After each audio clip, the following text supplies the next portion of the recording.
እግር በእግር አጭር ጣፋጭ ልቦለድ ተራኪ ኢናያ። ቻናላችንን ላይክ፣ ሼር፣ ሰብስክራይብ በማድረግ ለወዳጅ ዘመድ ያጋሩ። አብራችሁን ቆዩ።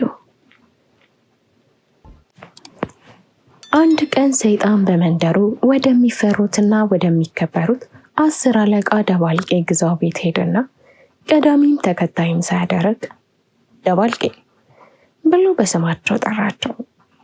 10 አለቃ ፊታቸው በቁጣና በግርም ተኮማትረው ድምፁን ወደ ሰሙበት ዞር ሲሉ በአካባቢው ሰው የሚባል የለም። እዚህ ሰፈር አንድም ሰው የ10 አለቃነት ማዕረጋቸውን ሳያስቀድም የአባታቸውንም ስም ሳያስከትል እንዲህ ንፋስ እንዳስነካው ፌስታል ስማቸውን ለብቻዋን ጠልጥሎ የሚያነሳ ሰው የለም።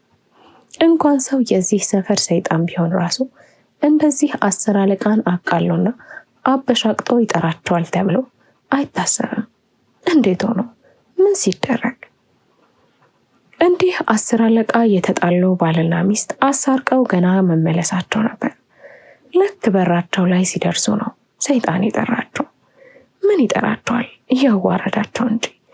ቢሆንም ጆሬ ነው ብለው ወደ ቤታቸው ግቢ ሲገቡ እርምጃም ሲጀምሩ አንተ ደባልቄ የሚደባልቄ ደባልቅ ሲጠሩህ አትሰማ ደንቁሮ ብሏቸው እረፍ። በዚህ ቢበቃማ ጥሩ ነበር። ምን ያሯሩጣል? ያቺን መንሻገርህ ሚስትህ እንደሆነች የትም አትሄድብህ፣ ተወዝፋን የምትጠብቀ ሲል ዘለፋቸው። 10 አለቃ መጀመሪያ በተናጋሪው ድፍረት ግርም አላቸው። ቀጥለው የንግግሩ ትርጉም አእምሯቸው ውስጥ ሲተረጎም ደማቸው ፈላ። ላለፉት 40 ዓመታት እንዲህ ተንቀውም እንዲህ ደማቸው ፈልቶም አያውቅም። ከዘራቸው ጠበቅ አድርገው ጨበጡና ድምፁን ወደ ሰሙበት ፎክረው ዞሩ። የአንበሳው ግልግል፣ በአካባቢው የሰው ዘር የለም። እንኳን ፊቴ ያላገኘው ደም ከልብ አድርጌው ዘብጥያ መውረዴ ነበር አሉና ከዘራቸውን ወደ ግራ እጃቸው አጋብተው ከዘራ በያዙበት እጃቸው አማተቡ። ሂሂ የሰይጣን የሚያበሳጭና የሚሰቀጥጥ ሳቅ ጆሮአቸው ስል ተቃጨለ። ድሮም ከእግዜር በፊት ዱላቸው ነው ትዝ የሚላቸው። ነውጠኛ ሁሉ የምትሸልጠው ስታጣ ታማትባለህ። አይሸፋፋው 10 አለቃ ሂሂ አለ። ሰይጣን ቀድማቸው ግቢያቸው ውስጥ ገብቶ ከጀርባው ከቆመ በኋላ 10 አለቃ ግራ ተጋቡ። ንዴታቸውን ዋጥ አድርገው እየተጣደፉ በቁጣ ወደ ቤታቸው በር ገሰገሱ። 10 አለቃ አቋማቸው እንደ ሰንበሌጥ ቀጥ ያለ ስፖርተኛ አቋም ነው። ሰው ሁሉ አቤት ቁመና ይላቸዋል። ሰይጣን ግን ወደ ቤታቸው ሲጣደፍ በሚያበሽቅ ንግግር ሸፋፋ ሸፈፍ ትላለህ፣ ሲራመዱ አይተ ደሞ ወታደር ነኝ ይላል እንዴ? ይህን ደጋን የመሰለ እግር ይዞ ሂሂሂ እንኳን ሀገር ልጠብቅ በዚህ ሸፋፋ እግርህ ሚስትህንም አትጠብቅ። ተመልከት የእግርህን ክፍተት። በልጅነትህ ፀሐይ አላሞቀችም ያቺ ጨብራራ እናትህ።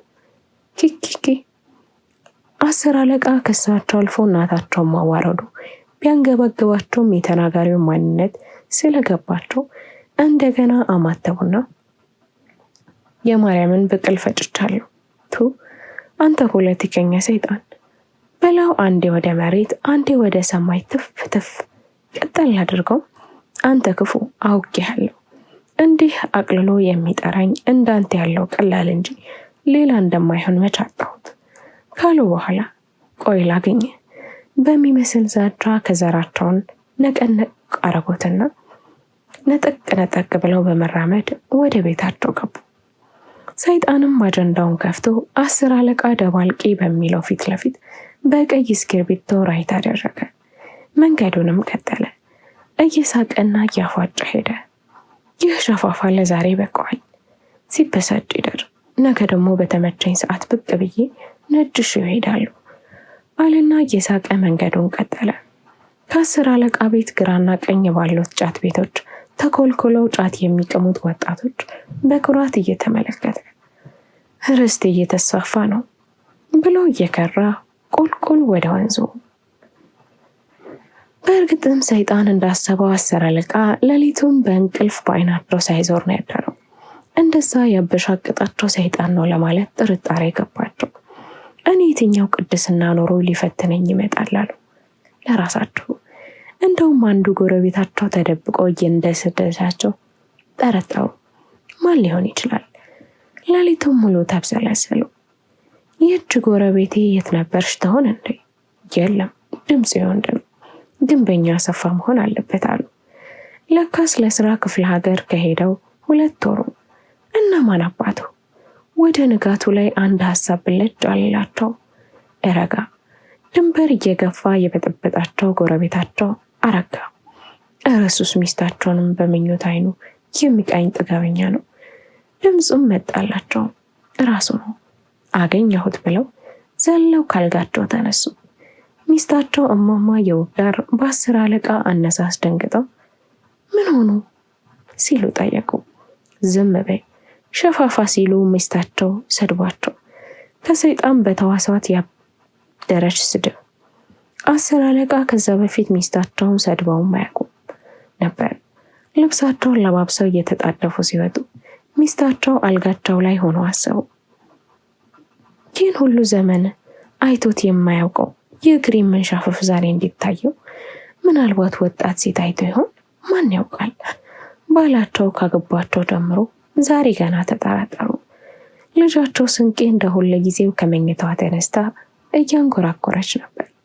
ለሙዚቃ ከፍተኛ ፍቅር ያላት ስንቄ በተለይ የአስቴር አወቀን ዘፈኖች ስትዘፍን ታስደምማለች። ዛሬ ግን እናቷ ድንገት አንባረቁባት። ወዲያ ዝም በይ፣ ምን በጧቱ ታንቆረቆሪብኛለሽ?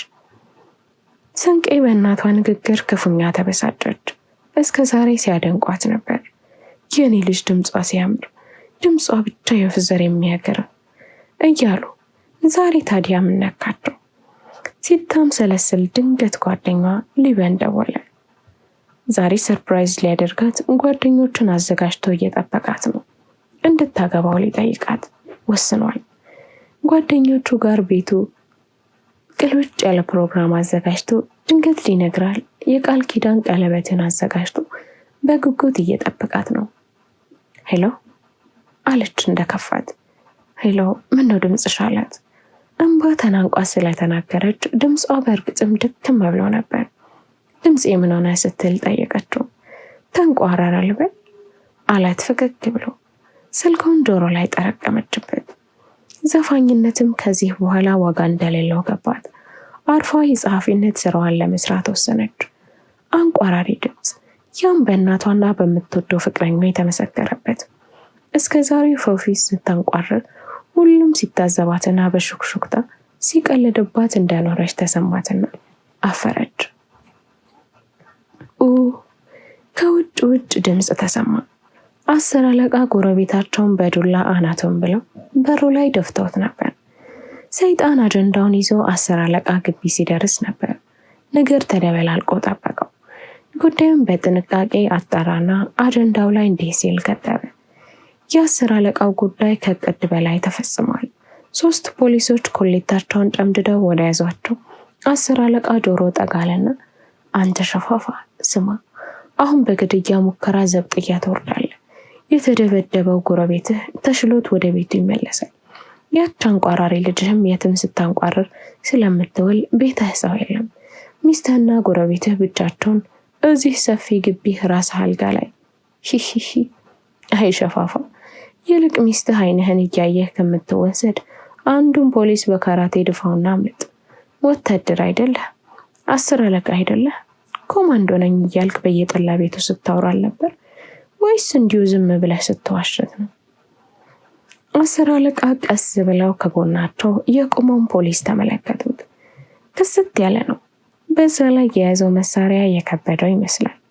ሁለቱም ፖሊሶች ቢሆኑ ያን ያህል የሚያስፈሩ አይደለም፣ ቀላል ነገር ናቸው። ይህንንስ መሳሪያውንም ማንጠቅ አያቅተኝ ሲሉ አሰቡ። ፖሊሶቹ 10 አለቃን እያጣደፉ ወደ ጣቢያ ወሰዷቸው። ዷ መንደርተኛው ከሩቅ የተኩስ ድምፅ ሰማ። ምንድን ነው?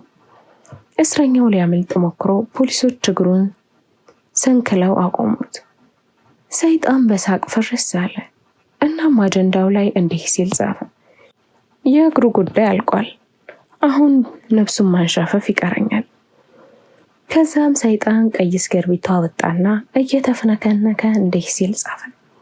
10 አለቃ፣ 50 አለቃ፣ 100 አለቃ፣ ሻለቃ፣ ሻምበል፣ ጄኔራል፣ ሚኒስተር፣ ጠቅላይ ሚኒስተር ሁሉም እግር አላቸው። እንኳን እነርሱ ሀገርም እግር አላት። ስንፈልግ እናሻፍፋታለን። ተፈጸመ። ቻናላችንን ላይክ፣ ሼር፣ ሰብስክራይብ በማድረግ ቤተሰብ ይሁኑ።